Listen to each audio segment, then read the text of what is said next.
Making Your Camera Pay, by Frederick C. Davis. What it's all about. Whence come the thousands of photographs used every month by newspapers and magazines? More than that, whence do the photographs come which are used by makers of calendars, postcards, for advertisements, and for illustrating books, stories, and articles? At first thought, the answer is from professional photographers and publisher photo services. But professional photographers do not produce 1/3 of the photographs used, and publisher photo services are supplied by that same large number of camerists that supply publications with most of their prints. No one can deny that the greatest number of prints published are bought from amateur photographers in towns no larger than the average, and sometimes smaller. The camerist does not have to get in an airship and fly to Africa in order to produce photographs that will sell. Read what Walden Fawcett says, himself a success at selling his photographs. The photographer is apt to think that all his ambitions would be realized if only he could journey to foreign shores or to distant corners of our country, or if he could attend the spectacular events that focus the attention of the world now and then. This is a delusion. The real triumph is that of the photographer who utilizes the material ready at hand in his own district, be it large or small. And more, a person does not have to be an expert photographer in order to succeed at the work. Here is what one prominent writer says about it. The requirements of the field are well within the capabilities of even the beginner in photography, viz., the ability to make good negatives and good prints, the ability to recognize news value, and a methodical plan to find the market where the prints will find acceptance. The man or woman who can meet these requirements should be fairly successful from the beginning, and will open up quickly new avenues of special work and profit. In short, ability to make metaphors, create lovely heroines, or such is not at all necessary to the successful selling of photographs to publications. Is the field overcrowded? No. If there were 10 times as many persons engaged in the work, they could all keep themselves busy. The field, how wide is it? Get out your map of the world. The field for making photographs extends from the top margin to the bottom, and from the left to the right. The field for selling photographs, which is more to the point, extends over about 5,000 publications which use prints, not to speak of a few score of other markets. The markets may be classified briefly. 1. Newspapers. 2. Magazines. 3. Postcard makers. 4. Calendar makers. 5. Art study producers. 6. Illustrations for books. 7. Illustrations for articles. 8. Prints for advertising. And there are more, of more specialized branches. And how does it pay? Please note, a certain magazine once paid $100 for 4 prints of sundials. An amateur, who happened to be on the spot with a Kodak, made over $200 out of a head-on railroad collision. A New York professional netted $125 from the newspaper use of a wedding party, of considerable local prominence, which was leaving the church after the ceremony. One amateur realized $300 a year for 2 or 3 years from a lucky snapshot of 8 pet rabbits in a row. A set of South Pole photographs brought $3,000 from Leslie's and $1,000 more from the International Feature Service. These all, though, are very exceptional instances. The average print sells for about $3. But there is absolutely nothing in the world to hinder a wide-awake person with a camera from making from several hundred to over $3,000 a year from his prints. If he becomes a specialist, he may earn as high as $5,000 or even more. No discrimination is made between press photographers. The person wins who delivers the goods. However, I do not mean that the instances of $200 or so for prints should be taken as the prices ordinarily paid. I do not maintain that there is a fortune awaiting the man with the camera, but I do say there are unlimited possibilities for saleable photographs and almost an unlimited number of markets for them. But there are not barrels of money in it for all. A person may add appreciably to his income for having sold photographs, and having developed the trade to a high degree, he may cash checks to the amount of $5,000 or more a year. But not every one. Just some. And it isn't like the log and the falling off it. It's work, hard work, hard work. Success at selling press photographs does not depend on the size of the town you live in, the cost or manufacture of your apparatus, or on your literary ability. It depends on you and your worship of the homaged gods of success if you would sell photographs. The gift of these gods is the ability to make good. 2. The tools of the trade. Have you ever wakened in the drear dead of a dismal night, possessed body and soul with a great desire, an uncontrollable, all-moving, all-consuming, maddening desire that knows no satisfaction, a desire for a new camera or a better lens? It is a sensation more disconcerting than that of the father who is detected by his small son in the act of rifling the latter's bank for carfare. Never would I be so unwise as to cultivate that desire in anyone. For that reason I do not here go deeply into a discussion of the best kind of camera for press photography. Unless the camera you now possess is of a hopelessly mediocre grade, it will do very well. A reflex camera is of course the ideal instrument for the purpose, for sharp focusing is so easy and so necessary. The high speeds of the focal plane shutter incorporated into such a camera will rarely be utilized by the average user, but its other features are admirable. However, the hand camera of the folding type is supreme. It is so light it can be carried for a long time without fatigue. The user of one is inconspicuous when making exposures. The cost of operation as well as the original outlay is comparatively small, and there are several dozen more things in favor of it, including its greater depth of field, which is most important. The lens is the heart of the camera, and some cameras have heart trouble. If you intend seriously to market photographs, you should possess an anastigmat lens, not necessarily an f/4.5 lens, nor even an f/6.3 lens if too expensive. In that case, an f/7.5 lens will do very well.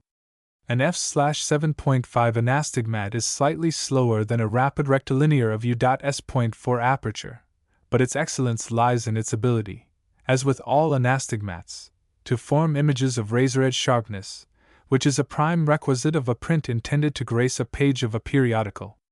A rapid rectilinear lens will do very well if you are always assured of sunshine or bright clouds to supply exposure light, and in such conditions even the lowly single achromatic lens will suffice. Now you see I have agreed that virtually any lens that will form a sharp image will meet the requirements. Indeed, to paraphrase Lincoln, for the sort of thing a lens is intended to do, I would say it is just a lens to do it. In other words, each lens has its limitations and abilities very sharply defined, and these limits the user must know and appreciate. And the shutter, it is folly to put a poor lens in a good shutter, and just as absurd to do the opposite. An expensive shutter with high speeds cannot be successfully used except with a lens capable of large aperture, otherwise underexposure will result. A speed of 1/300 is the highest available in an ordinary between-the-lens shutter, and that is sufficient for almost anything. The slower speeds, as 1/5, 1/2, and 1 second, are in my opinion more usable than the extremely fast ones.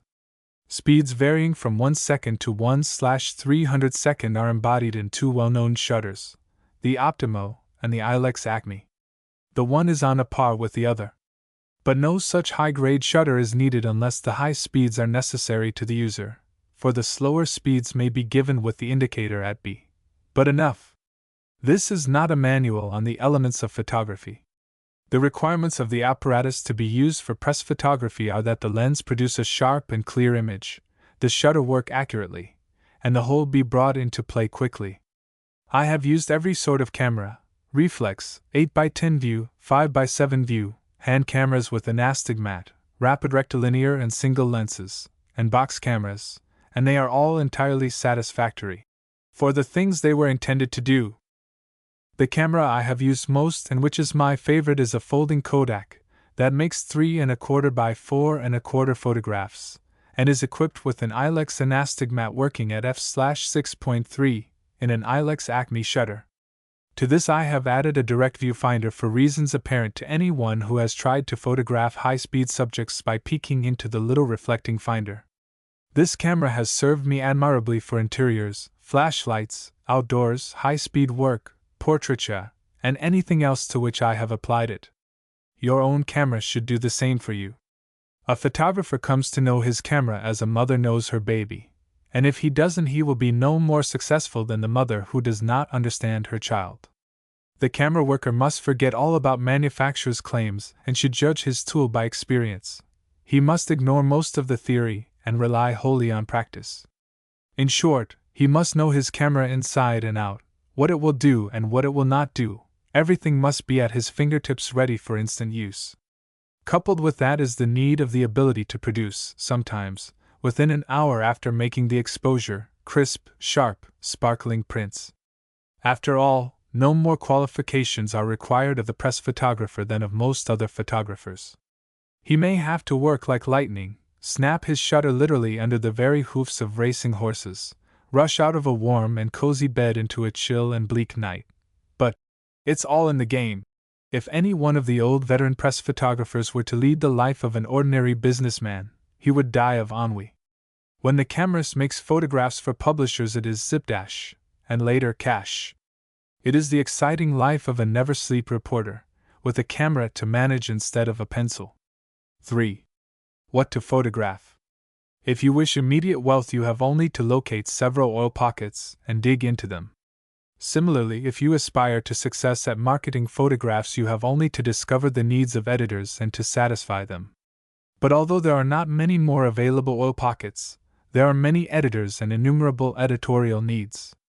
It would be as absurd for me to attempt to state precisely what you should photograph as it would be for me to make a pencil dot on a map and to say, "There's an oil pocket, go dig into it." The one way to discover the needs of editors and how to satisfy them is to develop a nose for news. A nose for news is simply the ability to determine the value of any certain photograph to any certain editor. The several ways of acquiring that very necessary ability are: A. By experience, which consumes the most time and is the most difficult; B. By examining the nature of photographs already sold to publications and printed in them, which is less difficult and just as effective; and C. By careful study of prevailing editorial needs and market demands, which is the best method of all. To succeed, mix thoroughly liberal quantities of A, B, and C. Not many, other than the large metropolitan newspapers, employ staff photographers, and if a smaller one does, the photographer is usually a reporter who has much scribbling to do besides. When most newspapers require a photograph of something local, the city editor telephones to a commercial photographer and tells him to get it. Thereupon, the commercial photographer packs up his 40-pound outfit, goes out and gets it. However, a good many subjects are not of sufficient interest to cause the city editor to dispatch a commercial photographer to obtain them. But if photographs of those same subjects were brought unsolicited to him, he would at once see their value and buy them. That is the biggest advantage of the freelance photographer with the newspapers. If the press photographer wishes to follow these tactics, he may profit, even in a very large city, for staff photographers go where city editors tell them to go, and city editors have much to think about. The kinds of subjects bought by newspapers from freelance photographers are those of local interest, brought to the office while the interest in them is still keen. A large number of such subjects are available daily. The news photographer may glean his tips from a morning newspaper and sell his prints to an evening journal. When he becomes sufficiently well known, he may be called upon and dispatched after a photograph just as the commercial photographer. But first he must impress the editorial mind by giving it, unasked, the very sort of thing it wants. The freelance photographer should see possibilities in many subjects. A public building burns. A cornerstone is laid. An illicit still is found. A new building is erected. A murder occurs. A new fire department truck is bought. The governor comes to town. Josh Jones finds a hen's egg 3 times normal size. A park is improved. The first baseball game is played. The robber of the post office is caught. Right, the local author's new book is published. The local inventor again invents. Any one of these suggestions holds possibilities for photographs useful to a newspaper, and many more events are just as promising. The types of photographs used by postcard makers are known to almost everyone. The subjects run from famous buildings and historical monuments to artistic human interest pictures such as a small kitten sleeping with its feet entangled in a maze of thread with which it has been playing. At that point, merge the demands of the calendar makers. They use the human interest type and run to landscapes, seascapes, and portraits of pretty girls. Usually, the demand of both postcard and calendar makers is that the picture tell a story. If it can be used without an explanatory caption, all the better. For an example of a picture-told story, glance at almost any cover of the Saturday Evening Post and note how the whole situation is made clear without one word of explanation. It is that kind of photograph that postcard and calendar makers want. If you will glance over the postcard and calendar illustrations you have at hand, you will readily see the types of photograph used. Sometimes book publishers send out calls for special kinds of photographs they need in preparing certain books. In that case, they usually advertise in an appropriate magazine and mention the kind of photograph they wish. For example, historical prints if a history is in preparation. The unlimited variety of books published calls for an unlimited variety of photographs. Certain publisher photo services make it their business to supply publishers with the photographs they wish. But that is not hurtful to the prospects of the freelance, for the photo services must obtain photographs of every kind from every source, and must be stocked with a larger number and variety of prints than any one magazine or publisher could possibly use. Thus, in fact, the news photographer has an increased market. The largest field for the freelance photographer I have left until last. That is, the magazines. There are so many magazines and such a variety of them that almost any print, if it is of interest at all, should find a place with one of them. Besides the large magazines, there are many smaller ones, those devoted to almost any conceivable vocation, and others to almost any interest or hobby.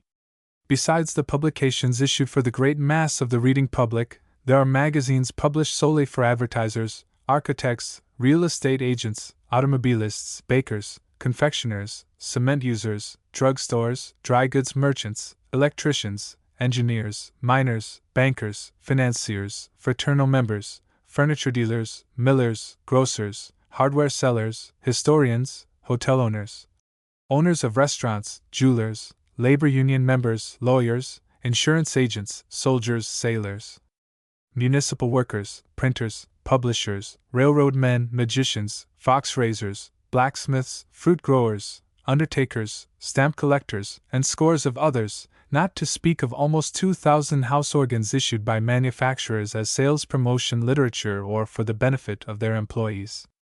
And each of these uses photographs occasionally, if not regularly. The photographer need not deplore a lack of sufficient markets for his photographs. The greatest influence toward the development of a nose for news is the giving to it of several whiffs of news. A photographer may shoot, a professional photographer never photographs. He shoots, he may shoot, and have his every photograph returned to him as useless for publication, but not if he first discovers what to photograph and what not to photograph. As a means toward that end, I have selected, at random, issues of 3 magazines whose pictorial sections contain prints which are, broadly, just the sort of photographs the photographer in a medium-sized town produces. The magazines are Popular Science, Illustrated World, and Popular Mechanics. Despite their names, these magazines print photographs of a very general scope, more general than one would suppose. I have selected only photographs with short captions, or those with explanatory articles not more than 200 or so words in length. In Popular Science I find an apartment house for plants, a hospital on wheels, potato gathering made easy. This rudder makes the boat behave. New light for the photographer. He wears a showcase. A rubber heel with a noise. Milking cows by electricity. Anchoring bricks to the side of a house. Sketching on fungus, one artist's hobby. Sampling the soil. Making house wrecking easy.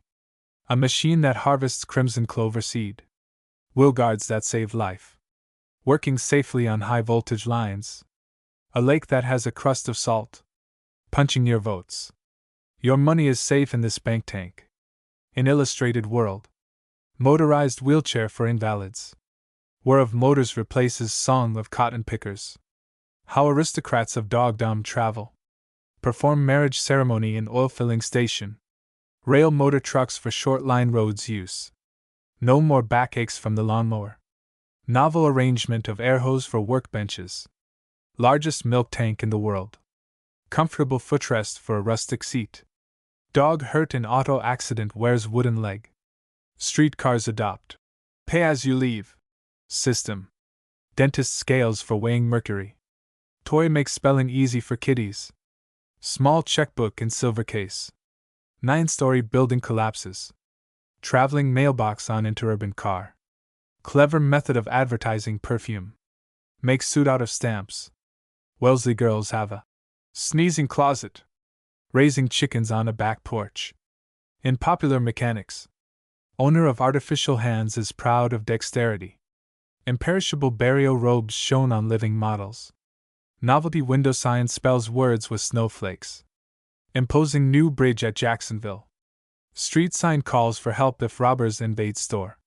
New style log cabin built like stockade. Vines completely cover office building. Beautiful ice stalagmites are pranks of Jack Frost. Unique wood sculptures are work of a decade. Electric warehouse truck performs heavy tasks. Hydraulic jack tears up streetcar tracks. Manpower onion planter sets an acre a day. Grotesque images reward motorcycle race winners. Weak derrick starts work of steel building. Concrete logging piers are used in lumber industry. World's largest clock keeps accurate time. Grotesque face on auto advertises carnival. Riverbed proves to be a rich coal mine. Outlets of odd shapes made for irrigation. Unusual park playground built in circus form. Giant vase lawn ornament is made of concrete. Old silo in railroad yard houses little store. Street rises so abruptly 4 flights of steps are necessary. Church uses billboard to sell scriptures. This wide variety of subjects cannot but serve to show that even in very small towns there are many opportunities for saleable pictures. More than that, there are markets for prints of statues, farm scenes, blacksmith shops, mural decorations, farmlight plants, seascapes, sheep, gardening operations, landscapes, interior decorations, paintings, designs, girls' heads, camping scenes, farm buildings, trapped wild animals, new inventions, freaks, new achievements, cattle, live game, orchards, birds in flight, time-saving plans, industrial arts, social progress, fields of grain, fashions, desert views, wharves, domestic animals, paint departments, poultry, mills, harbors, new banks, garage methods, large estates, railroading, factory equipment, concrete construction, show window displays, flowers, storefronts, electrical appliances, motorcycles, livestock prize winners, economic interest, art museums, good and bad roads, motorboats, spraying methods, musical work, counter displays, shoe factories, blasting, prize dogs, landscape gardening, yachts, sports. If you live in a large city, you have the additional opportunities to obtain photographs such as are published in the Midweek Pictorial and the Illustrated Review, and also in some of the large national magazines and in the rotogravure sections of the leading Sunday newspapers. Although the large city offers more opportunities for photographs of celebrities and such, there is much competition. The photographer in an average-sized city may not have frequent opportunities for photographs of renowned persons, but he has many other chances for saleable photographs, which evens up things. Sometimes, a notable person does come to town, but I would no more presume to tell you here to camp on his trail than I would dare to remark to a duck hunter.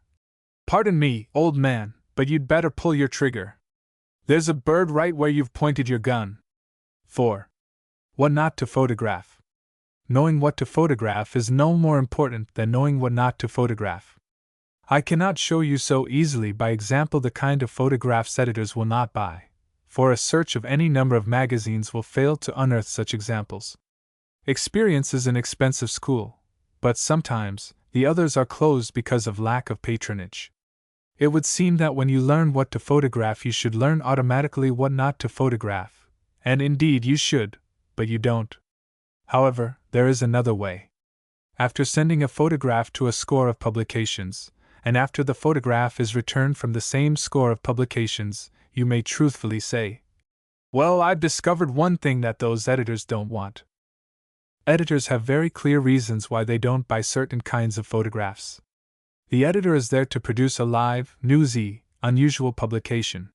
He buys only live, newsy, unusual photographs. What could be simpler? Publications do not want photographs which are similar to other photographs that they have already printed.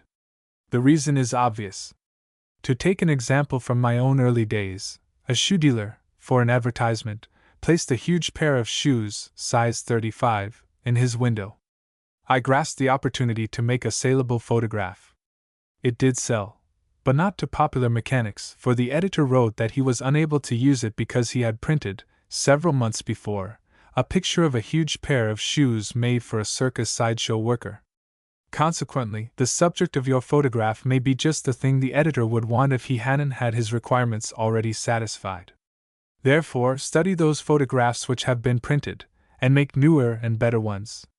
When the King of England comes to town, it may be all very well to command him to stand still, to look serious or to smile, for a picture of him so posed may be literally eaten up by the local newspapers, but a national weekly, such as Collier's, demands something different.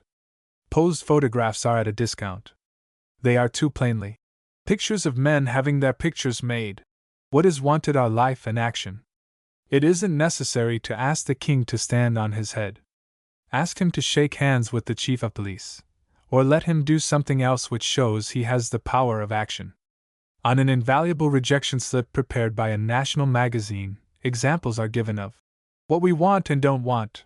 Under a photograph of Senator Johnson with upraised fist, as if he were driving home a point in his speech, is printed, "Here the upraised fist does the business, makes action, life, and transforms what would otherwise be just an ordinary likeness of Senator Johnson into a striking and arresting picture." But if a photograph is sufficiently unusual, it may be without life and yet may sell, although it gains materially by a show of action. Under a photograph of a floating submarine, the rejection slip notes, "No action here," but it is safe to say that few of the readers of this magazine skipped this one when it appeared. Submarines are common today, but not the kind that carry huge 12-inch guns. Similarly, under a photograph of three men standing in a row and looking with a "Where's the birdie?" expression at the camera, the caption is a posed picture and, as is usual in such circumstances, a dead one. We used it because a story centering around these men was a singularly interesting one, appealing to a large audience in America.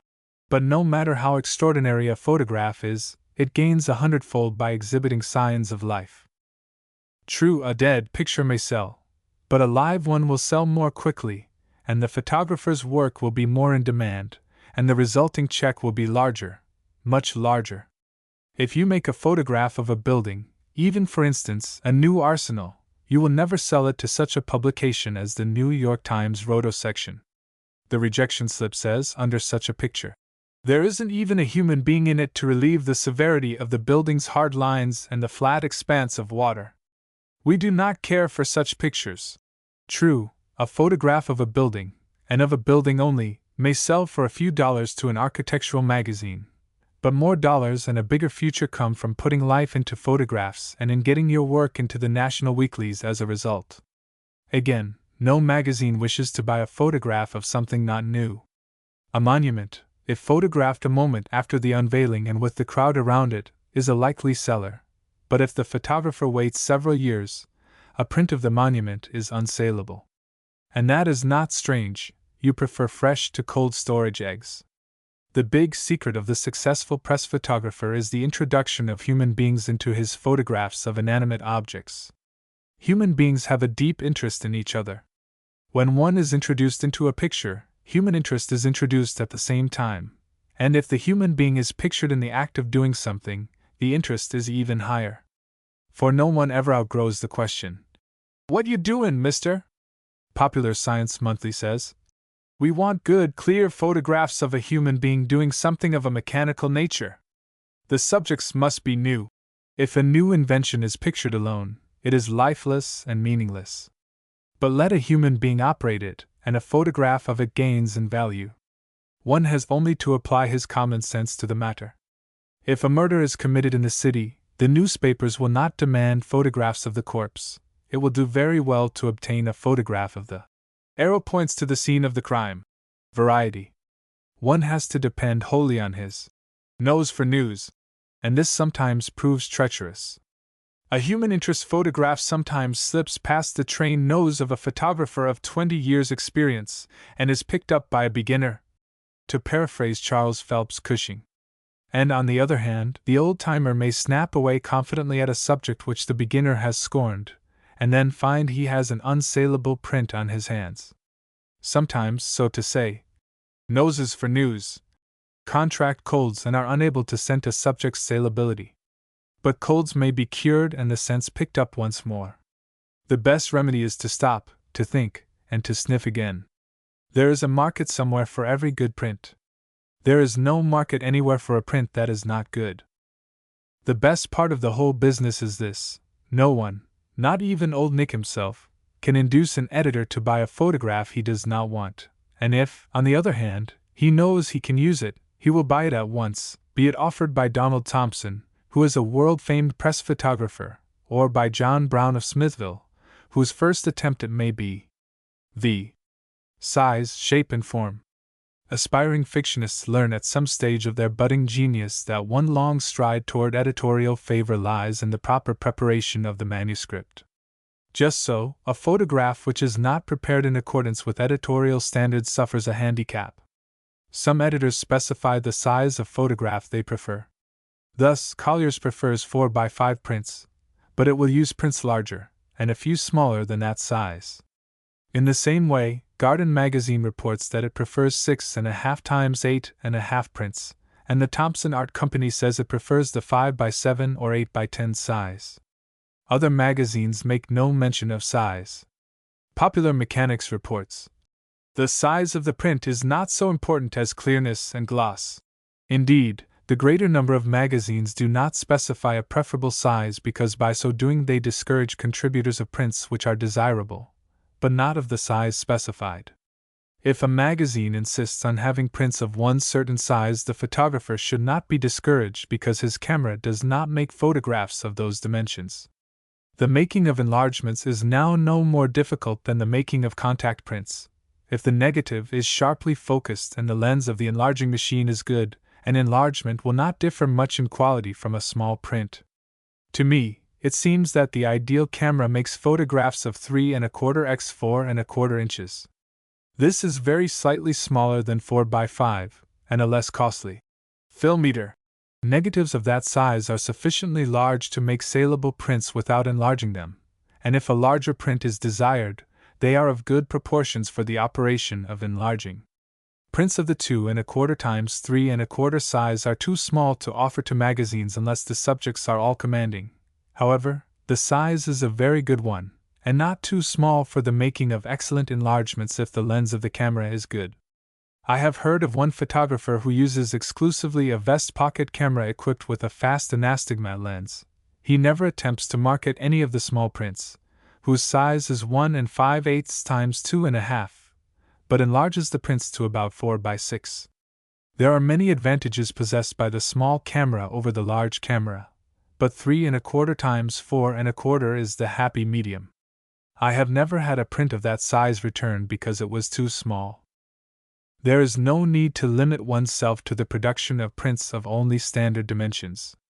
In the cases of magazines desiring artistic prints, the prints gain materially by trimming them so as to produce a compositional balance of masses.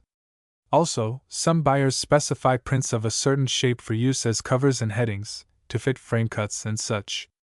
These buyers state their specifications as print size 4x6, with the long edges horizontal, or the opposite.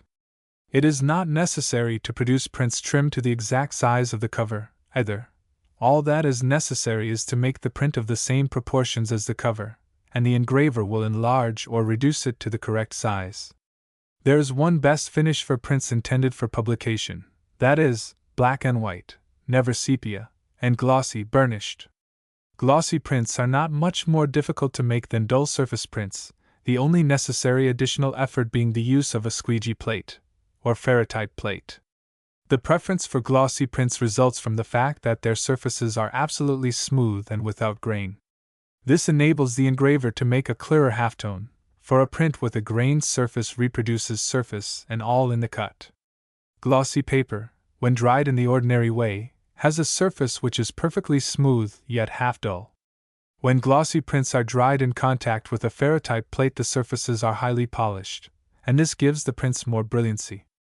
Prints so prepared are ideal for reproduction purposes. Newspapers, as well as some moderate-priced magazines printed on newsprint paper, and printed at high speed, require coarse screened cuts. In these, fancy lighting is detrimental, and fine details are lost. What is wanted are broad masses of light and shade. Some editors prefer prints which are untrimmed and printed to the very edges of the negative. Such prints give the editor opportunities to trim the prints as he pleases. And in the case of simple news photographs and ones which have no claim to artistic consideration, it seems to be the preferable method of submission. Certainly, editors will not object to such prints, and they may welcome them in preference to trimmed ones. Single-weight paper is always preferable to double-weight, even in the larger sizes. Prints must be sharply focused and distinct, not fuzzy. A contrasty print is sometimes recommended as the best to offer, but that is a mistake. The photo engraver wants prints with plenty of detail in the shadows, and with a tendency to softness, but with not a vestige of flatness. In the making of the screen negative and in the various steps of etching, he, the engraver, can introduce highlights into a rather soft subject, but he cannot produce detail in harsh lights and shadows, declares Photo Era magazine. The process of halftone making has developed so that the reproduction can be made almost indistinguishable from the original. In any event, make the best print possible, a normal and truthful representation. Having produced your print, add your name and address to the back of it, and then write, in pencil and on a hard surface, the caption that should be placed under the photograph when it is printed. Some editors decry the practice of writing the caption on the back of the print, for the print goes to the engraver and the copy for the caption goes to the printer. The alternative is to write the caption on a slip of paper which should be pasted by one end to the back of the print. In any case, the photographer's name and address should be stamped on the back. An ideal print for reproduction and publication, then, should be not smaller than 3 1/4 times 4 1/4 inches, on single-weight glossy paper, burnished, very sharp, not contrasty or flat, correct proportions if necessary, untrimmed, if preferred, name and address on back, caption plainly written on back, or on an attached slip. Prints passing this examination are ready to be shipped to market. 6. Where to sell? Once upon a time a publisher had a remarkable inspiration. He would publish a perfect book. He went about the task with painful care. Months were consumed in the making of a book which would be perfect from every viewpoint. After the publisher had corrected every typographical error, had made every possible improvement, and was unable to detect even one flaw in it, he made proof copies of it, and sent them to men on the faculties of universities, to leading printers, to bookmaking experts, to authorities in English, and to leaders in every other branch of work from which it was possible to view critically the making of the book. He asked them to examine the proofs minutely and to tell him of any flaw, however small, that they might find. Each one of the critics returned his proof with the statement that he had not found the slightest imperfection. Thereupon the beaming bookmaker published his perfect book and offered a large sum to any one who could find a single flaw in it. And many months passed. Then, one day, he received a letter that pointed out an error in the book. Another letter followed, then another, and at the end of a year, he had received a half-dozen letters, each pointing out a different mistake, and each was very noticeably a mistake. And that is the story of the perfect book. It is with that book in mind that I have decided not to give here the usual list of buyers of photographs. Such a list may be complete and correct when compiled, but by the time it could be put into print and published, lo! Some of the magazines would have suspended publication, other new ones would have sprung up, other buyers would have changed their requirements, so that after a year, the entire list would be useless. I do not add even a list of non-buyers who were once buyers, for the reason that some of them may become buyers again at any moment. Consequently, in my opinion, to place a list of photograph buyers in this article would be to waste much space, and with the possibility of inconveniencing any photographers who might attempt to use the list after a year or so of its publication. Furthermore, there are magazines and other books issued yearly which are devoted almost exclusively to listing markets for manuscripts and photographs. These are in a position to make changes, additions, and withdrawals with each subsequent issue, and so to keep the lists up to date and of value. One such book is Where and How to Sell Manuscripts. This book classifies photographic markets separately, and also lists elsewhere many buyers of photographs. In addition, lists are given of newspapers, postcard and calendar makers, and lists of magazines devoted to the household, agriculture, gardening, juveniles, sports, outdoors, the drama, music, art, the trades, etc., all of which magazines use photographs. The book is published by the Home Correspondence School, Myrick Building, Springfield, Massachusetts. Another such book, which is very similar and which contains such lists, is 1001 Places to Sell Manuscripts, published by James Knapp Reeve at Franklin, Ohio. These are the only two market books which are enabled to keep their lists up to date and correct. Writercraft magazines, which maintain literary market news columns, list markets for photographs. These supplement the market books. The editor, published weekly at Book Hill, Highland Falls, New York, publishes perhaps more market notes than any other. The Writer's Digest, 15 to 27 West 6th Street, Cincinnati, Ohio, is a monthly writercraft magazine which conducts a very good department of market notes. The Writer's Monthly is the name of another magazine that lists such markets. It is published monthly. Its market news, upon publication, is rather older, I have found, than that printed in the editor. The longer time necessary to print the magazine may account for that. This magazine is published by the Home Correspondence School, Springfield, Massachusetts. The Student Writer, 1835 Compass Street, Denver, Colorado, published monthly, maintains an excellent market list. Their notes are many, varied, and reliable.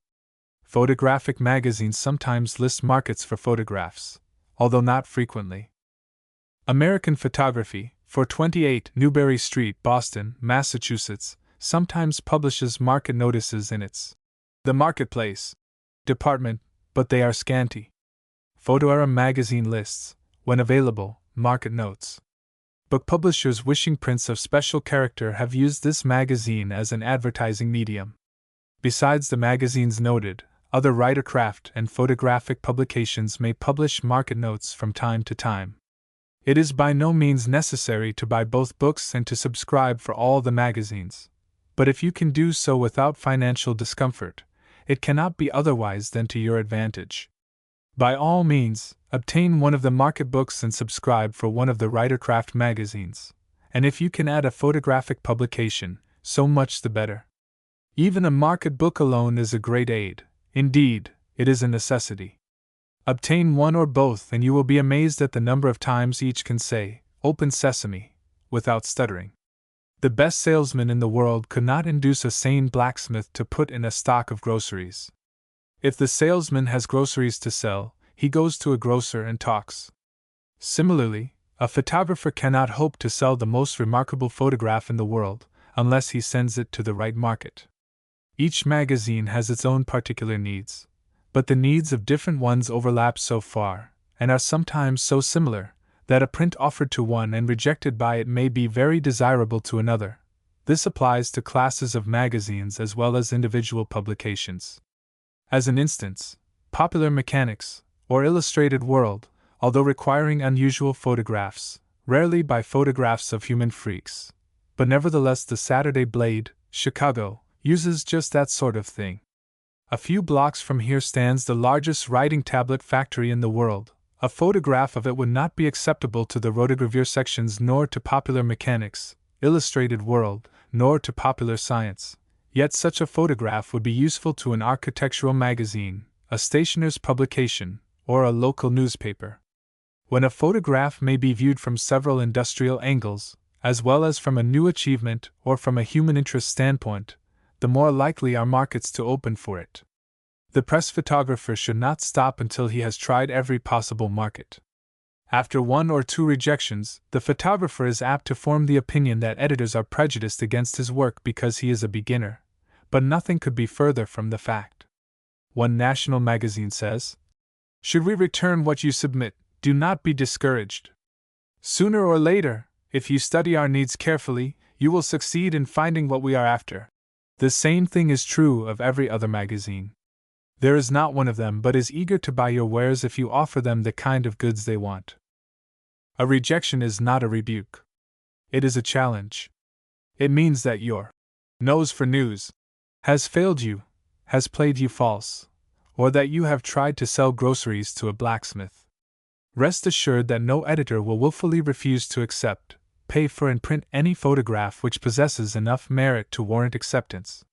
The editor holds his chair only so long as he produces the kind and quality of magazine its owners want him to produce, and he can do that only by cooperation with contributors. Without contributors, he is at sea in a tub. The editor is the best friend the press photographer can have. It matters not how much pull you have with an editor, or how near a relative you are, or how good a friend, you can't sell a photograph to him unless you deliver the goods. Elliot Walker observes, "The way to sell is to give editors what they want, and in the way they want it. If you do that, you can't fail if you try. Nor will any editor reject your photographs because of his personal feelings. The magazine editor, in the first place, keeps his personal feelings tied up. In the second place, he would be foolish, indeed, to allow them to influence his decisions. And in the third place, the editor ain't got no personal feelings when it comes to buying material for his magazine. There's only one course to pursue: send the photograph to every possible market for it in its special line, then see if it can be viewed from another magazine angle, and try every magazine of that trend, then repeat and ship it away again and again. Don't stop until it has been returned from every market with the slightest possibility of buying it. Then sit up nights to discover another shipping point for it. Keep on to the bitter end, but if your nose is working and you keep on steadily, the end will come rather suddenly, and it will not be bitter. 7. A survey of markets. What follows is no attempt to list and classify existing markets, but to offer a generalized survey of magazine needs by class. While the success of the small-town press photographer is not in proportion to his city's size, the magazines which find their ways to him month after month do not disclose the whole field of markets to him. He needs something more, something to reveal to him the broad needs of magazines. This chapter has as its mission the summarizing of the needs of magazines of every class. Thus, photographs taken all over the world, showing the beauty and commerce of the old and new eras, are eagerly sought by several magazines. Travel, 7 West 16th Street, New York, wants photographs of out-of-the-way places, unusual methods of producing world necessities, and photographs of general travel interest.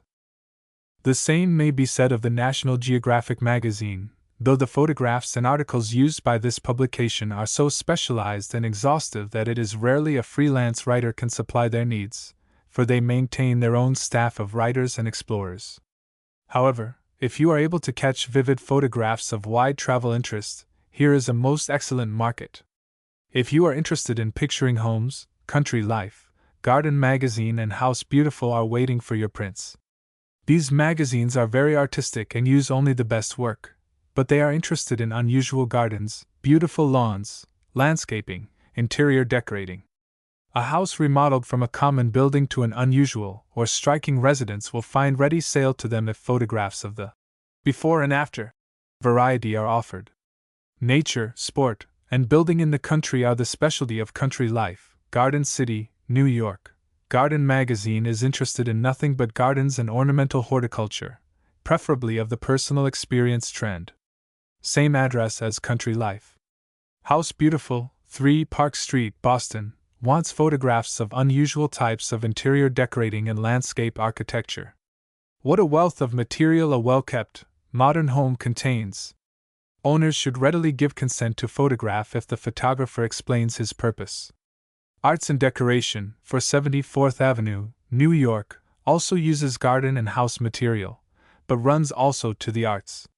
Photographs of architecture, interior decorating, etc., here find another market.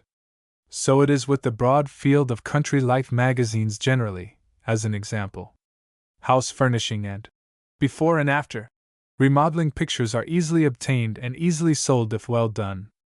Every class of magazines uses photographs: literary magazines, women's, farm journals, juvenile, religious, outdoor, photographic, theatrical, musical, art, and trade publications. The following notes generalize the needs of each of these fields. General magazines. General magazines. This excludes most fiction magazines, those which do use photographic illustrations by the work of professional studios already established and perhaps specializing in that type of illustrating. The beginner may develop into one of these illustrators. Many magazines use them, as Love Stories, Cosmopolitan for special articles, National Pictorial Monthly, etc., but these markets are not open to the freelance photographer. Current History, Times Building, New York, New York, is an example of a news magazine which uses timely photographs of wide interest. The Literary Digest is of similar nature, but this second magazine does not buy photographs from the open market. The Curtis Publishing Company occasionally uses photographs of a scenic or artistic nature as fillers. These magazines comprise the Saturday Evening Post, the Ladies' Home Journal, the Country Gentleman. These are always available, and a glance through several numbers of each will disclose the type of photograph wanted. Grit, Williamsport, Pennsylvania, uses many photographs and short articles written around them. This publication wants common, human interest subjects treated carefully. The needs of the illustrated world, popular mechanics, and popular science have been made very clear in previous portions of this book. The Scientific American always wants photographs of new inventions of wide interest, accompanied by brief articles. Address 233 Broadway, New York, New York. Physical Culture, 119 West 40th Street, New York, New York, always wants photographs of persons having splendid physical development. A glance through this magazine will disclose the types of poses desired. Straight front, back, etc., views are never used. Action in the picture is essential. Women's magazines. Women's magazines. These magazines use generally pictures of home improvements, remodeling of residences, flower gardens of unusual variety, and use short illustrated articles on house building, interior decoration, rugs, gardens, domestic science, etc. The magazines listed below are only a few of the many which use photographs and illustrated articles of interest to women. The Ladies' Home Journal, Philadelphia, Pennsylvania. The Woman's Home Companion, New York. The Delineator, New York, and Good Housekeeping, New York, are all generally fiction magazines with a homey flavor which do not offer a good market for separate photographs or short illustrated articles, although they are in the market for suitable material of this sort, in a limited way. Others are American Cookery, 221 Columbia Avenue, Boston. Better Times, 75th Avenue, New York. Canadian Home Journal, 71 Richmond Street, West, Toronto, Ontario, Canada. Farm and Home, Springfield, Massachusetts. Mother's Magazine, 180 No. Wabash Avenue, Chicago. New England Homestead, Springfield, Massachusetts. Vogue, 19 West 44th Street, New York, uses exclusive photographs of society in New York, Newport, etc. Photographs of handsome homes of well-known society people, beautiful and unusual gardens, etc. Woman's Weekly, 431 So. Dearborn St., Chicago, uses short articles of home interest, illustrated. Farm Journals. Farm Journals. The needs of farm journals are specific. They form an important division of published magazines, and a large one which uses a great amount of material. Articles on farm improvements, etc., are always used, and photographs also. A conjunction of the two, in an illustrated article, forms a much more marketable commodity. The farm work is composed of many divisions: agriculture, beeculture, botany, breeding, cheese making, etc. The following are a representative few of the agricultural markets, which are always buying material. American Agriculturist, 315 4th Avenue, New York. American Bee Journal, Hamilton, Illinois. American Botanist, Joliet, Illinois. American Breeder, 225 West 12th Street, Kansas City, Missouri. American Farming, 537 So. Dearborn St., Chicago. American Forestry, 1410 HST, Washington, D.C. American Fruit Grower, State Lake Building, Chicago. American Poultry Journal, 542 So. Dearborn St., Chicago. American Seedsman, Chicago, Illinois. Beanbag, Syndicate Trust Building, St. Louis, Missouri, is devoted to the bean industry. Canadian Countryman, 154 Simcoe Street, Toronto, Ontario, Canada, material of Canadian interest. Country Gentleman, Independence Square, Philadelphia. Dairy Farmer, Waterloo, Iowa. Farm and Fireside, 381 4th Avenue, New York. Farm Journal, Philadelphia, Pennsylvania. The Horse World, 1028 to 30 Marine Building, Buffalo, New York. Jewish Farmer, 174 2nd Avenue, New York. Kennel Advocate, 636 Market Street, Sierra Madre, California. The Milk Magazine, Waterloo, Iowa. National Alfalfa Journal, Otis Building, Chicago. Orchard and Farm, 1111 So. Broadway, Los Angeles, California. Potato Magazine, Room 605, 139 No. Clark St., Chicago. Power Farming, St. Joseph, Michigan. Rabbitcraft and Small Stock Journal, Lamoni, Iowa. Southern Agriculturist, Nashville, Tennessee. Wallace's Farmer, Des Moines, Iowa. Juvenile Publications. Juvenile Publications. Almost every magazine uses juvenile material, and there are many that specialize in it.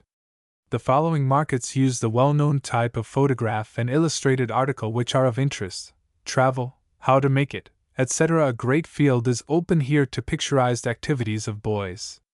The American Boy, 142 Lafayette Boulevard, Detroit, Michigan. Boys Magazine, Scarsdale, New York. Classmate for 20 Plum Street, Cincinnati, Ohio. Forward, Witherspoon Building, Philadelphia. Girls' World, 1701 Chestnut Street, Philadelphia. Junior Christian Endeavor World, 31 metric tons, Vernon St., Boston, Massachusetts. Kind Words, Nashville, Tennessee. Open Road, 248 Boylston Street, Boston. St. Nicholas Magazine, 353 4th Avenue, New York. Youth's Companion, 881 Commonwealth Avenue, Boston, Massachusetts. Religious Papers. Religious Papers. Religious publications are not given to printing many photographs, although there is a market of appreciable size here. This field is a difficult one to generalize upon, but the following may be taken as such a list. Adult Student, Nashville, Tennessee. American Messenger, 101 Park Avenue, New York, New York. Christian Advocate, 810 Broadway, Nashville, Tennessee.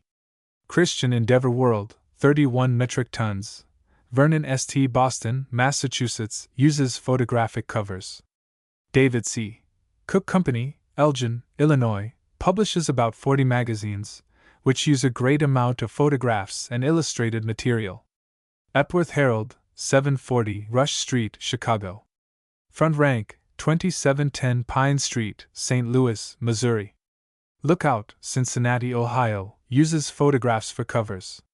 The Missionary Apostolic Mission House, Brooklyn, Washington, D.C.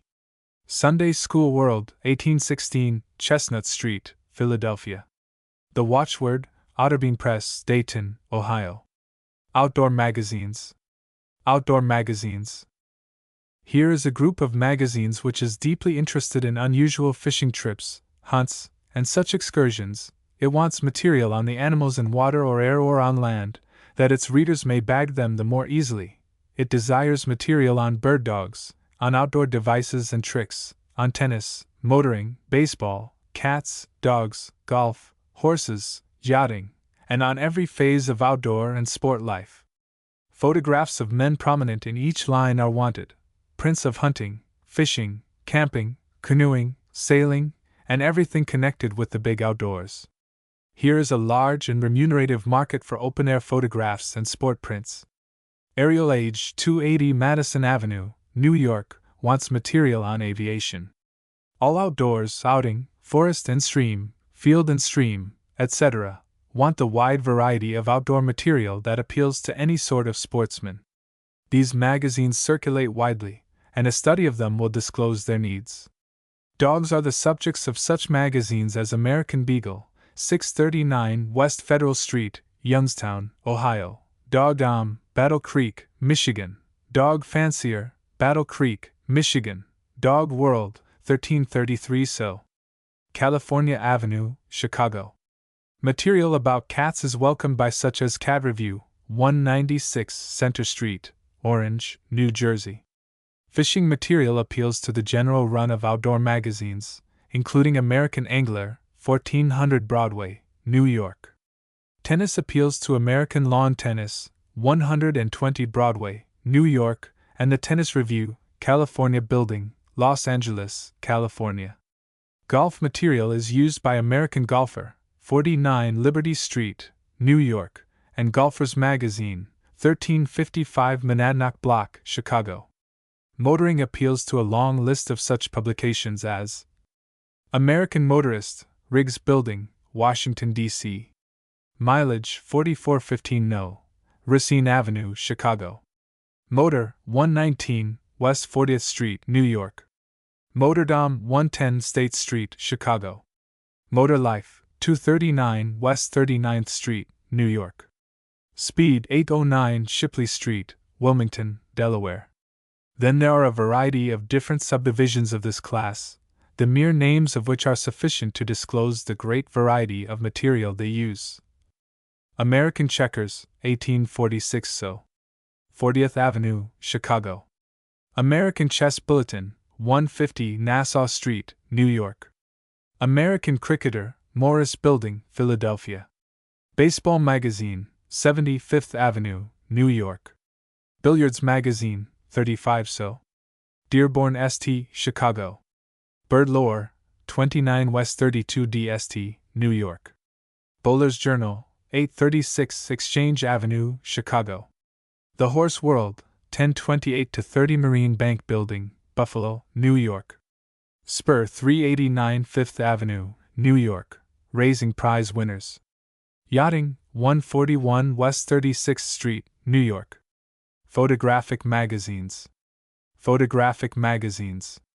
These magazines pay more attention to the photograph itself than to what it pictures. Here is a market for artistic prints, for prints showing new working methods, and such material interesting to photographers. Artistic taste and technical accuracy are instrumental in getting you into these magazines. American Photography, 428 Newberry Street, Boston. The Camera, 210 No. 13th Street, Philadelphia, Pennsylvania. Camera Craft, Claus Spreckles Building, San Francisco, California. Photo Era Magazine, Wolfboro, New Hampshire. Theatrical Magazines. Theatrical Magazines. Theatrical magazines embrace the following representative few who desire prints of current news in the show world, new theaters, interviews with actors and actresses and photographs of them, etc. The Drama, 306 Riggs Building, Washington, D.C.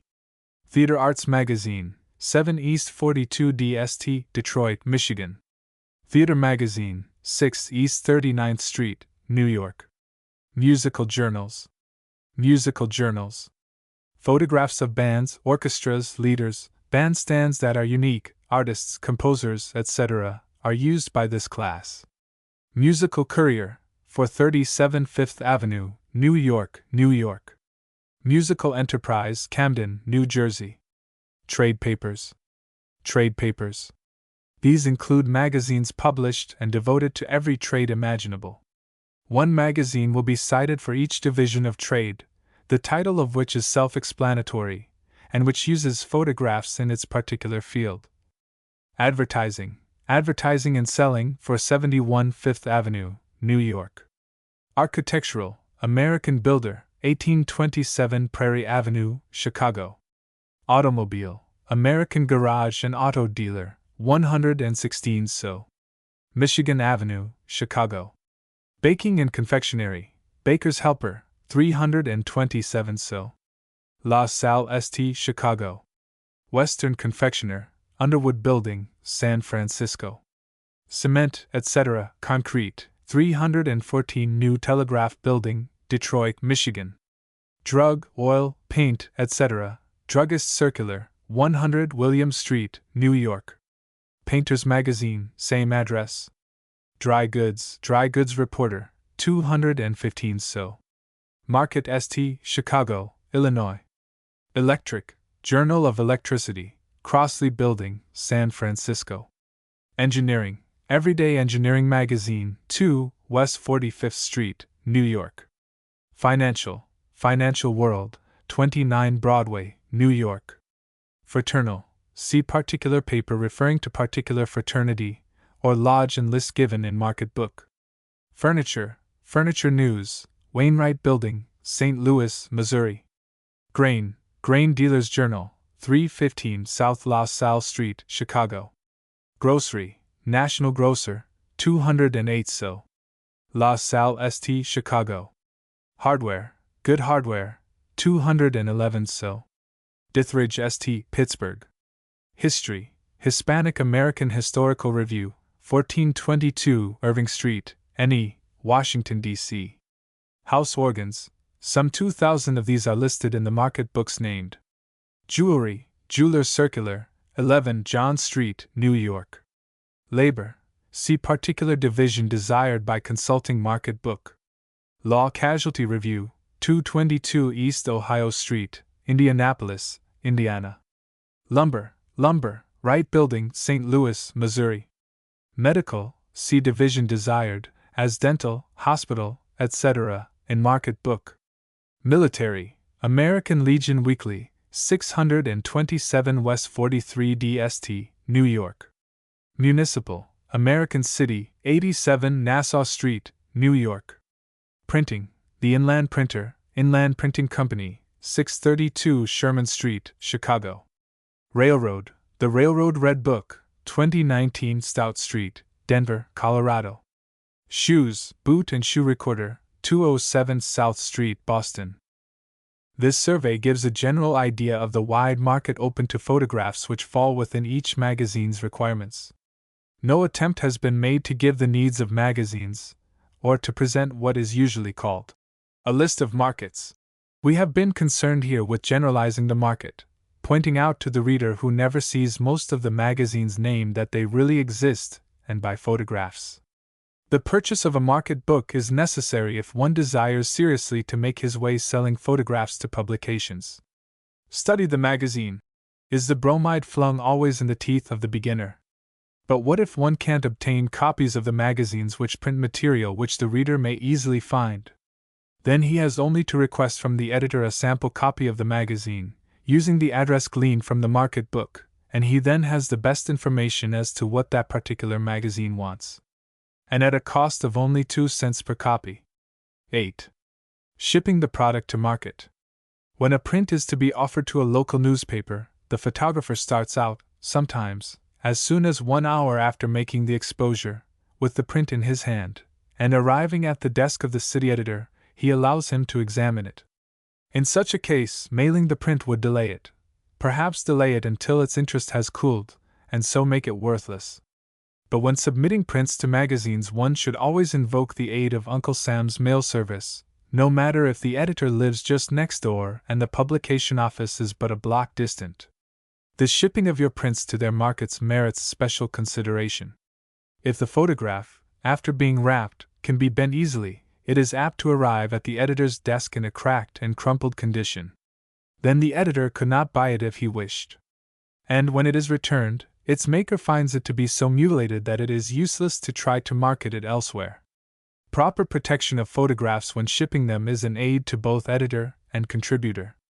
Photographs which are 4 by 5 inches in size can be sent safely in a number 11 envelope of heavy manila paper if a sheet of cardboard is placed in the envelope too. The cardboard prevents the breaking of corners, the bending, and the cracking of the print. For a return envelope, never omit to enclose an envelope addressed to yourself and adequately stamped for the return of the print if it is unavailable. For a return envelope, a number 10 manila envelope is the best. Prints which are 4 by 5 inches or larger should be sent in larger envelopes, in clasp envelopes. These envelopes can be obtained at stationers in sizes suitable for almost any photograph. The envelope should be about an inch larger each way than the print. The print, as well as a piece of cardboard, which should be somewhat larger than the print, can be sent safely in the clasp envelope container. On no occasion forget to enclose a return envelope, which should be self-addressed and stamped. The return envelope may be of the same size as the outer one, and if it is folded, it may be easily inserted. The envelopes mentioned, I have found by experience, are the best containers that can be used for photographs that are to be mailed. Never roll a print and insert it in a mailing tube. If there is anything an editor does not want you to do, it is that. Prints so sent never lose the violent curve they acquire in transit, and then they are no more amenable to reason than a temperamental mule. Prints should always be sent flat, never rolled or folded, nor in any other condition except perfectly flat.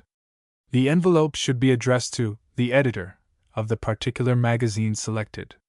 Do not address it to the editor by name, for it might arrive at a time when he is on his vacation, and so it will follow him all over the country and perhaps become lost. There should be no enclosure other than the photograph, except, when it is necessary, a sheet carrying an explanation or a short article to be printed with the picture. Do not write a letter to the editor unless the photograph is timely, and should have an immediate decision. The professional news photographer submits his work without letters, and with no identification except his name on the back of each print, and it isn't what's on the back, but what's on the front, that counts. Photographs properly require only third-class postage rates. The addition of a caption to the print, or any other written matter included with it, automatically raises the rate to first class. Even if nothing but the photograph alone is sent, I advise the use of first-class service for several reasons. The print is then carried more quickly, it is handled more carefully, and the sender may seal the container, which he is unable to do with third-class matter. Always, then, send your photographs by first-class mail. Editors do not maintain special funds for the purpose of paying for postage-due stamps. That is, if a package of photographs arrives at the editor's desk with the postage not fully prepaid, the payment by the editor of the postage due does not make his attitude kindly toward the work itself. There are a good many editors who will not accept contributions from the post office which have postage-due stamps attached because of the neglect of the sender to fully prepay the postage. There are a great many more editors who will not return photographs unless a stamped and self-addressed envelope is enclosed with the offering. The attitude is entirely justified, for the supplying of postage to careless contributors in such cases would cost a magazine hundreds of dollars every year. Never send your photographs by registered mail unless their value is extraordinary, and never send them by special delivery mail unless the prints are addressed to a newspaper and possess burning hot news interest. To send photographs of average quality by either registered or special delivery mail is a trick of the novice struggling for recognition. Use ordinary first-class service and the editor will feel more kindly toward you than if he is made to stop his work and sign a mail receipt. Not all photographs are accepted by the very first editor who sees them. Very often it is the 5th, or the 10th, or even the 20th editor who buys them. So if a print comes back, immediately send it out again and again and again. Don't stop, for the very next time you might sell it. If it's a good print, there is an editor somewhere waiting for it. 9. The prices paid. The most remarkable news photographs ever made. They were exposed at the South Pole, brought $3,000 from Leslie's, now no longer published, for first rights, and $1,000 more from International Feature Service for second rights. Some photographers have realized hundreds of dollars from lucky shots. An extraordinary photograph may bring from $25 to $100, but the average price paid is $3, and indeed, there are some editors who unblushingly offer as little as 10 or 25 cents for prints, and some who find it impossible, unwise, or unnecessary to pay for prints at all. Although the average price paid is not astounding, it is a good return on the cost of making. Also, the abundant opportunities for saleable prints compensate for what each check lacks. A photographer who is wide awake and moving ought not to find it difficult to sell at least 10 prints each week, if not more, when one considers the large number of available subjects and the multitude of magazines. Newspapers pay for prints according to their breadth of circulation. A widely read daily will pay more for photographs than one of small circulation. Very often, newspaper editors prefer that the press photographer send a bill for his services. If you are asked to do that, do not hesitate to charge a price you think is entirely just. But don't grasp the opportunity to profiteer. Better discover the price asked by the newspaper's favorite commercial photographer, and mark down your price accordingly. That is business. It isn't taking an unfair advantage. Whatever the price that is paid, don't object if you think it is too low. Accept the payment and seek a more remunerative market next time. This applies to magazines as well as to newspapers. The prices paid by magazines vary likewise, but none of any reputation pays less than $1 per print. There are many factors which decide the size of the check which the press photographer receives. The first is the circulation of the publication, for its financial reserve depends on the number of buyers. The size of the print in some instances decides the price paid. Thus, one magazine pays $1 for prints of one size and $2 for larger ones. However, there are not many magazines who pay according to the size of print. Sometimes, retouching must be applied to a print in order to make it suitable for reproduction, and, as the service of a retoucher is expensive, something is deducted from the photographer's check to pay for the work. Popular Science is a magazine of that policy. The photographer can avoid such deductions from his checks by supplying photographs of such quality that they will need no retouching. If a photograph is offered for the exclusive use of one magazine, it may bring a higher price than if it were non-exclusive. Thus, Collier's pays $3 for non-exclusive prints and $5 for exclusive ones.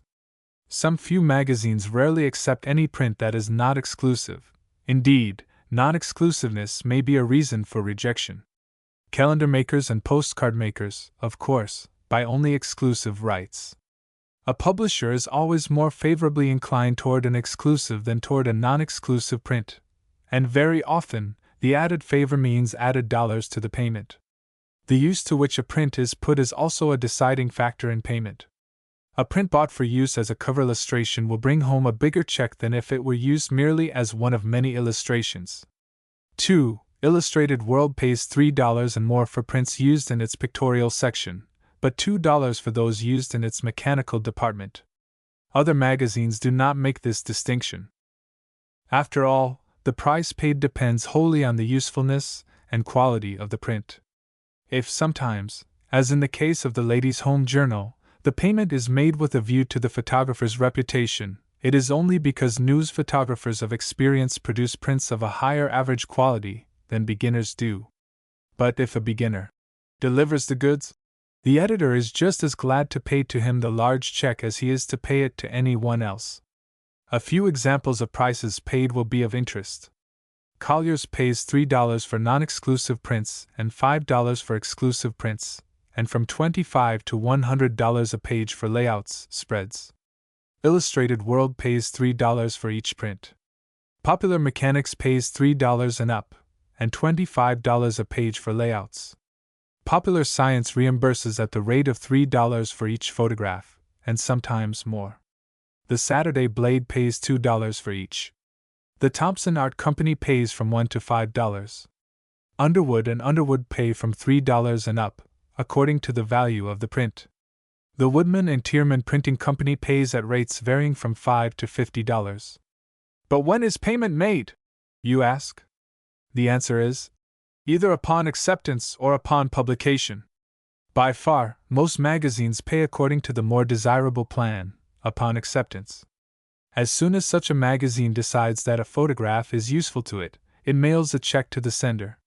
Sometimes, a receipt is sent with the check, which the recipient must sign and return, but more often, the check itself is the receipt. Payment upon acceptance is by far the more desirable method, for with it the worker is paid as soon as his work is done. There is no waiting for weeks and months for payment, as in the case of pay-on-publication magazines. There are a few magazines who wait until the photograph actually appears in the pages of the publication before payment is made. In such cases, the photographer has no recourse but to wait until the editor is ready to print his contribution whenever it may be. In the case of pay-on-publication magazines, notice is usually sent that the photograph has been accepted for publication and that it will be paid for as soon as it is published. Sometimes, no notice is given at all of publication or acceptance, and in that case the photographer must scan each issue of the magazine in order to find his contribution when it appears, or he must wait until the check arrives that denotes publication. Either method is uncertain, but there is nothing to do but to endure it. Some publications even wait for some time after publication before making payment, as in the case of the Kansas City Star, which pays on the 15th of the month following publication, and the Saturday Blade, which also mails all checks the month following publication. This is a discouraging policy, but as the check always arrives in the end, there is little to be said in condemnation of it. The photographer is obliged to make the best of it. The contributors should always keep a record of prints accepted and to be paid for on publication. Otherwise, by an oversight, a check for published material may never come, and the photographer may never miss it. 2. A check may arrive unexpectedly from a forgotten source and cause an attack of heart failure. The beginner does not achieve mountaintop prices except by a lucky shot now and then. Prices increase with your experience and your reputation. The photographer who develops his nose for news until it can send a saleable photograph in every conceivable situation is the photographer who has the large checks forced upon him. The sky-high checks come to the camerist who, night and day, through sunshine and storm, earthquake and cyclone, is always hot on the trail of the saleable photograph that is tucked away somewhere, where only a keen scent and a large amount of perseverance can lead him, and when he arrives, the subject will be singing truthfully, "Shoot me and the world is the hind." There are enough of these subjects to shame the biggest choir on earth by their singing. However, the photographer must know good music when he hears it. X. Art photographs. An art photograph may be either of two things: a photograph, itself artistic, or a photograph of some artistic thing. There are markets for both. Artistic photographs are used by calendar and postcard makers, also by photographic magazines, and magazines given to the beautiful in art or literature. When submitting such photographs to makers of postcards and such, they should be submitted in the usual manner. The subjects used by card and calendar makers are interesting landscapes, beautiful seascapes, pretty girls, attractive children, and animals, as every one knows. Such pictures are sometimes bought outright, indeed, they usually are, but some firms pay according to their value as indicated by the demand for them after publication. Thus, one firm pays on a 50-50 basis. An example of beautiful photography, at the same time picturing an unusual or artistic subject, will usually find a market in a photographic magazine, as Photoera magazine or a magazine such as Shadowland. The architectural record demands that its prints, although of architectural subjects, be artistic and beautiful. Indeed, there is such a wide market for photographically artistic prints of beautiful subjects that the photographer is doubly rewarded who can supply these, as well as hot off the bat news photographs. Artistic photographs are printed on sensitive paper of a surface suited to their subjects, and are trimmed so as to carry the correct compositional balance, and after, they are tastefully mounted. Photographs which are not themselves artistic, but which are of art subjects, may be prepared as are other photographs intended for publication. Such photographs are of statues, pictures, new art museums, art collections, paintings, mural decorations, drawings, and anything at all of interest to artists. Material of such sort is sought by such publications as American Art News, Art in America, Art and Decoration, and others that appreciate the very best. In short, the photographer may market his game among a wider patronage if he can bring down birds of paradise, as well as ducks and geese, and the common denizens of the air. 11. Competitions. Competition is the life of business. Certainly, then, an aspirant for honors from publishers experiences no lack of life. Often, however, after a print has proved unavailable for publication, when offered by the regular process, it may be entered in a photographic competition where current interest is not essential, and so, perhaps, even bring home a larger check than it could have captured otherwise. The two leading photographic publications, Photo Era magazine and American Photography, conduct monthly competitions. The monthly prizes for the advanced competition of Photo Era magazine are $10, $5, and $2.50 in value of photographic goods. Although cash is not paid, a prize awarded will go a long way toward obtaining for the photographer a desired piece of apparatus, or in supplying sensitized material, developing agents, and such with which to produce photographs intended for other magazines. The contest is free and open to photographers of ability and good standing, amateur or professional. The publisher of Photo Era magazine assigns subjects for each month, as winter sports, speed pictures, and so on. Since the photographer must buy supplies in any event, the awarding of such to the amount of $10 is a distinct help. American Photography also conducts monthly photographic contests. For these no subjects are assigned. The prizes for the senior class are $10, $5, and $3, paid in cash. Any photographer, amateur or professional, may compete. This magazine last year held an annual competition, which it intends to repeat, with prizes of $100, $50, $2 of $25, and $10 of $10, not to mention 100 subscriptions for the magazine. Highly artistic work is necessary for recognition in the annual competition. Both Photo Era magazine and American Photography supply data blanks which must be sent with entries. Competitions for amateur photographs are also conducted by the American Boy, which offers monthly prizes of $5, $3, and $1 for the most interesting amateur photographs received during each month. These are worthwhile. Photographs of popular interest are used in monthly competitions by many magazines, and many manufacturers conduct occasional, if not regular, prize contests.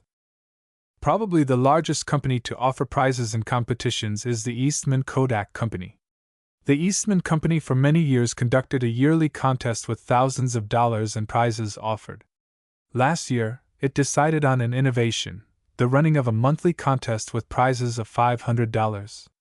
This practice has been continued for many months and shows no signs of being discontinued at this writing. Prizes are offered for 4 classes of photographs, the class being determined by the camera with which the photograph was made. In all, 20 prizes are awarded each month, the highest being $100 and the lowest $7. Frequently one person wins 2 or 3 prizes. The photographs entered must be of good workmanship, of human interest, and must preferably tell a story. No subjects are set. Upon writing to the company, a leaflet is sent which gives rules and an entry blank. A good many photographers have cleaned up in these competitions. Now and then, different manufacturers and magazines, who do not ordinarily do so, offer prizes for photographs.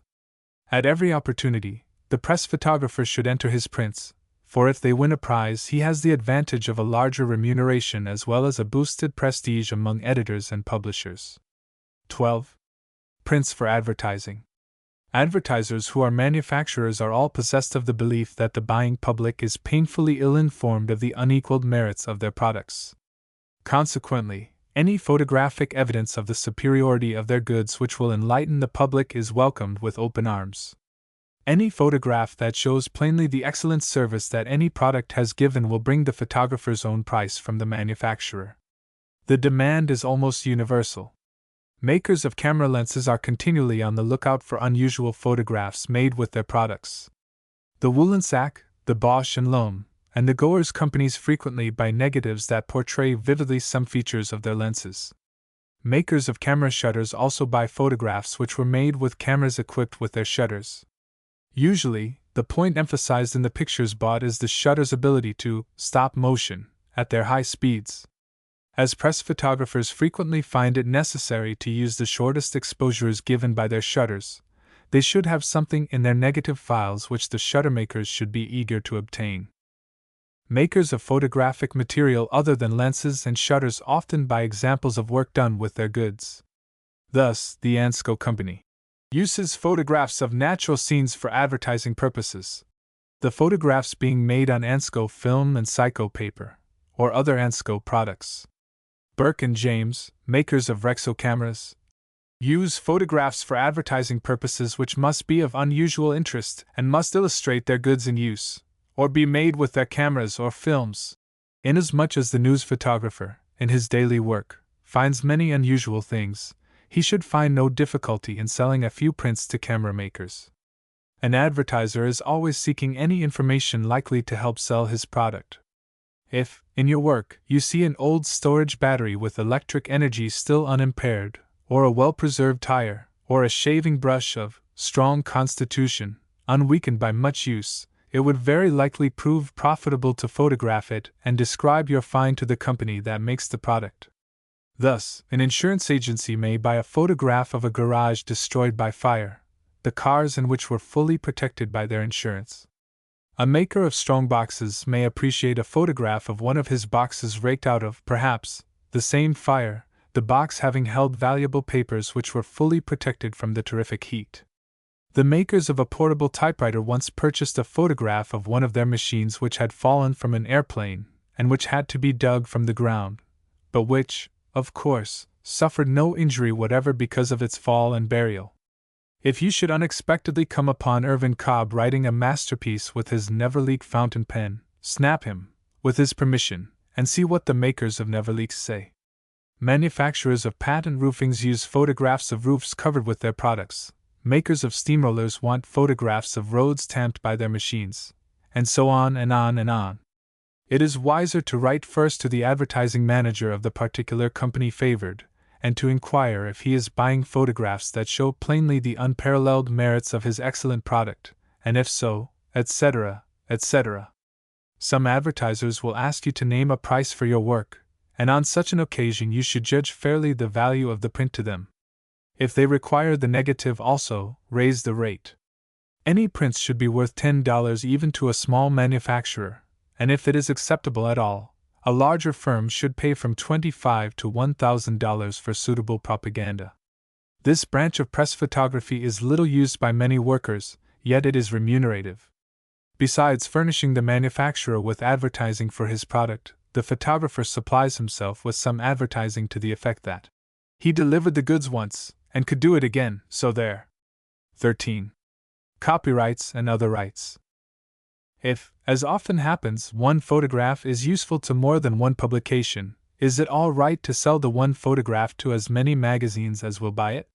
When a publication prints a photograph on its pages, it copyrights it in the name of the publishing company. The photographer then has parted with his entire rights to it, and cannot sell it elsewhere, unless one of two precautions has been taken. The first precaution is the writing on the back of each print. First, magazine rights only. Those mystic words mean that the print is offered for publication only one time, after which it again becomes the property of the photographer. That is, the magazine, when buying such a print, buys only the right to print it the first time.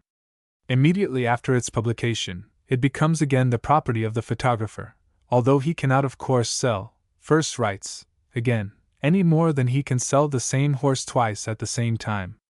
After first rights has been sold, the photographer may then sell second rights, provided those words are written on the back of the second print. Second rights is the right to publish a photograph in some other publication than the one in which it originally appeared. For instance, a photograph of a novel shop window display may be acceptable to Popular Mechanics, which buys a print marked First Magazine Rights Only. But the same photograph may be acceptable too to an advertising magazine, and so it buys Second Magazine Rights, unless these terms are written on the backs of prints which are sold to more than one magazine. Trouble is apt to result. Another plan by which it is possible to sell a photograph to more than one publication is the labeling each print as non-exclusive or not exclusive. When that is done, the photograph may be sold to as many editors as care to buy it. If no mention of any rights or of exclusiveness is made at the time of sale, it is inferred that the publisher buys all rights. In that case, the photographer loses all claims to the photograph. If he attempts to sell it again without the consent of the editor who first bought it, he is breaking the copyright laws. In fact, he is selling another's property. There is no need to affix any such terms to any photograph which can sell to only one, or which is to be offered to only one magazine. Magazines are more partial to prints which they can buy outright, and thus acquire all rights. Indeed, there are very few prints of enough value to sell to more than one magazine. Now we plunge deep into the mysteries of copyrights. When a print is copyrighted, it is unalterably the property of the person first copyrighting it until he signs transference of copyright. A copyrighted print may be published in a dozen publications if they will buy it, and it still remains the property of the one who first copyrighted it. Copyright laws were passed for the benefit of those who promote the progress of science and useful arts. This is done by securing for limited times to authors and inventors the exclusive right to use their respective writings and discoveries. Under this law, author includes makers of photographs, and writings includes photographs. The process of copyrighting a photograph is not an involved one. A request should be addressed to the Register of Copyrights at Washington, D.C., for a few copyright blanks, Form J1. Form J1 is for photographs to be sold, J2 for photographs not to be sold. One of these cards is then filled out, and 2 prints of the photographs sent with it to the Copyright Office, as well as the necessary fee. The fee for the registration of copyrights, in the case of photographs, when no certificate of copyright is demanded, is 50 cents, for every certificate 50 cents. Additional.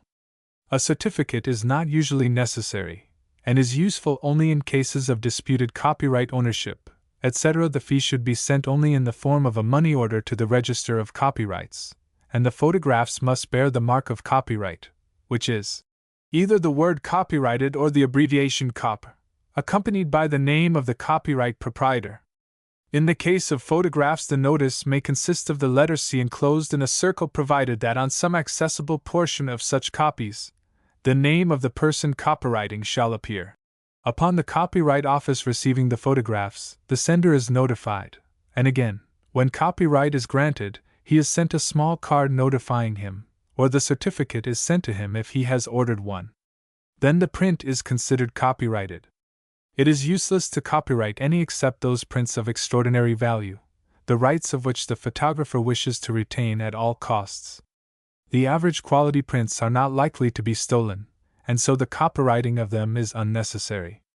If the photograph is merely to be offered to 2 or more publications, it is only necessary to mark each print as directed in the foregoing paragraphs. Publishing companies are business institutions which are of necessity conducted according to the highest ethics. To unwittingly sell to another magazine a print one magazine purchased as exclusive would be likely to exile the photographer's work from those particular magazines. The photographer should remember that a print of his making is not his property once it is first copyrighted by someone else, unless he has sold only certain rights of it. It is nothing less than theft to make a photographic copy of a published photograph and to offer it as original and unpublished. The photographer should never try to sell what is not his own work. But since not many have the urge to do so, undue emphasis on that point would be offensive. The sum of the foregoing advice is that the author, photographer, should exercise common sense in disposing of rights, says J. Berg Essenwein, editor of the Writer's Monthly, in one of his books. In most cases it would be better to allow the publisher to have all rights than to forego the chance of a sale, but nearly all magazine editors are disposed to be reasonable and will agree to share any future profits that may arise from supplementary sales of a manuscript, photograph. The chief point is that author and publisher should clearly understand each other, without the author's losing his rights, yet without harassing the publisher by making unnecessary stipulations regarding a trifling matter. The law of copyright should be followed strictly when attempting to submit the same photograph to more than one publication or buyer. If the photographer keeps an eye on what rights he has sold when he cashes his check, and governs himself accordingly, he will sail along without trouble of any kind. 14. Illustrated Special Articles. It would require a surveyor of extraordinary skill to mark the boundary between the lands of photographs with explanatory data and articles illustrated with photographs. Since the dividing line is so vague, it is not difficult to pass from the one to the other. The jump from the making of photographs to the writing of nonfiction is not a difficult one to make. In his rambles after saleable photographs, the press photographer may unearth a subject to which a single photograph does not do justice. Then the making of more photographs and the writing of an article about them is the logical and the progressive and the more remunerative thing to do. Indeed, subjects which would not sell otherwise may be made very useful to an editor by the writing of an enticing article around them. At once, there is a means of broadening one's market and of disposing of photographs, by themselves, unsaleable. An illustrated article naturally calls forth a fatter check than would the text or the photographs alone. There is as much a demand for illustrated articles as there is for photographs, so that the photographer with the ability to tell facts simply and clearly has two avenues of revenue. Many illustrated articles sold to magazines are just groups of photographs with interesting texts written about them. A search through a few magazines reveals a broad variety. From Popular Mechanics, New Mountain Road now open to traffic, New Orleans Public Elevator, Artistic Roof Garden features City Factory, Steamer repaired in 18 days, Where the Earth Collapsed, Flying Angler's Troll for Deep Sea Fish, A 4-track concrete railroad bridge, Waterfalls near Big City just discovered, Concrete smokestack difficult to demolish, Vast stores of mineral paint pigments in Salton Sea. From Illustrated World, What the Circus Does in Winter, Snow on the Overland Trail, City over coal mines slowly sinking, Running the farm by windmill, Truck equipped for sealer of weights and measures, Marvelous development in the hemp industry, Public camp conveniences, Mud splashing guards for autos, Work for waterfalls everywhere, Building the road to fit the car, Heading off mountain floods, Lawn pools and fountains in concrete. From Photo Era magazine, Children in the Snow, The Quartz Meniscus Lens, Introduction of Figures and Landscape Work, Photographic Greeting Cards, Balanced by Shadows and Pictorial Composition, Mounting and Framing Photographs, The Photographer and a Goat Ranch, In Nature's Studio. From Science and Invention, Science Measures the Athlete, World's Largest Clock, Making Microphotographs, How Cartoon Movies Are Made, A Miniature, Sky, Curing Soldiers' Ills with Electricity, Largest Electric Crane Lifts Complete Tugboat, Wintertime Uses for the Electric Fan, Monster Italian Searchlight. These are articles written around several photographs, not merely illustrated by them. Besides the classes of magazines mentioned, there are numerous others, almost any publication that uses illustrations in fact, which are in the market for illustrated articles. Such magazines cater to outers, hunters, sportsmen, businessmen, physical culturists, travelers, almost every class of reader. Having produced and sold articles written around the illustrations, the writer-photographer cannot other than form an idea, now and then, of an article a magazine should want which may be illustrated, but to which the illustrations are supplementary rather than basic. In such cases, the writer will have greater chance of acceptance if he, by means of his camera, makes several photographs to illustrate the text. Even if an article is acceptable without illustrations, it will bring a bigger check nevertheless if it is illustrated. If the lack of illustrations makes the article unavailable, then the photographer has the means of making a check grow where none grew before. His camera stands him in good stead. There is no editor but prefers an illustrated article to an unillustrated one, unless his magazine is pictureless from policy. Then, from having his pictures printed without his name attached, the photographer blossoms into a writer whose work appears under such a head as How Fruit is Raised on the Moon, by John Henry Jones, with illustrations by the author.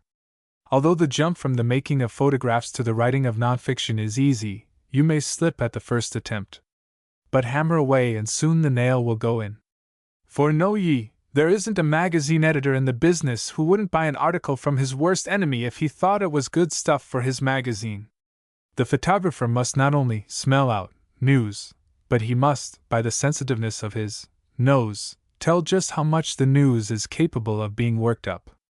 He will find it comparatively easy to write illustrated special articles where before he sold just photographs. And such ability stands not far below that of the fictionists. 15. The high road. Not much of an exalted vocation, the selling of photographs? Not, perhaps, proclaimed from the housetops as a handsomely paying vocation, but one which may be cultivated into almost anything having to do with inveigling publishers into writing checks. When you receive your first check, your sensation is something like that of the man who has passed through a cyclone and has come through with his flivver still in the barn. But when the first contribution is printed, the world is yours. You have broken into print. If not into type, at least into printing ink. When the excitement wears off, there are many branches that beckon. The press photographer may specialize, he may devote all his efforts to some one branch of the work, as the making of photographs of celebrities, of microphotographs, of almost anything. Witness the amateur photographer who quietly went about photographing the interior of every church in New York, and who then cashed in on them to the amount of $4,000. You may even obtain a position, or job, as press photographer on a big metropolitan daily, with all the world before you and part of it dropping every Saturday afternoon into your pocketbook. Then, you may be sent overseas, and be paid great oodles of money. Or you may devote all your time to the making of calendar photographs, or to illustrating stories photographically, as is the fashion now with some magazines, see True Story. There are so many opportunities to grasp that if you look about you and select the specialized branch in which you desire most to work, there is no reason in the world why you should not do it, and perhaps earn $10,000 a year at it. Do one thing better than anyone else and the world will beat a path to your door. Having broken into printer's ink, it is comparatively easy to break into type. From selling photographs one may easily advance to the writing and illustrating of nonfiction. And your fame as a nonfictionist, together with the training you have gleaned, may cause you to forward a work of fiction to an editor acquainted with your name, and lo! From the ranks of the snapshooters, you have risen to the highest class of scribe, the successful fictionist. And that, too, is not difficult for him who wills and works. And work. Spell it in capital letters, work, advised Jack London. Work all the time. Find out about this earth, this universe, this force and matter, and the spirit that glimmers up through force and matter from the maggot to Godhead. And by all this I mean work for a philosophy of life. It does not hurt how wrong your philosophy of life may be, so long as you have one and have it well. With it you may cleave to greatness and sit among the giants. Work. Another agrees. Draw long breaths of confidence, of faith in yourself and your work. Strike despair out of your dictionary. Get into your chair. Do your stint. Be just as much of a fool as you like. It is your privilege and mine. Then you will have amusing reminiscences. No great writer but can look back and say, "What a fool I was." Realization results from 10% inspiration and 90% perspiration. A liberal quantity of this mixture will bring one to the high road. The high road is smooth. But anyone may travel it who wishes, and works sufficiently hard. Not much, the making and selling of photographs? The start of the trail may be barren and unpromising, but the persevering fellow who follows it persistently will find that it suddenly widens and blossoms and lo, opens full into the high road. The end.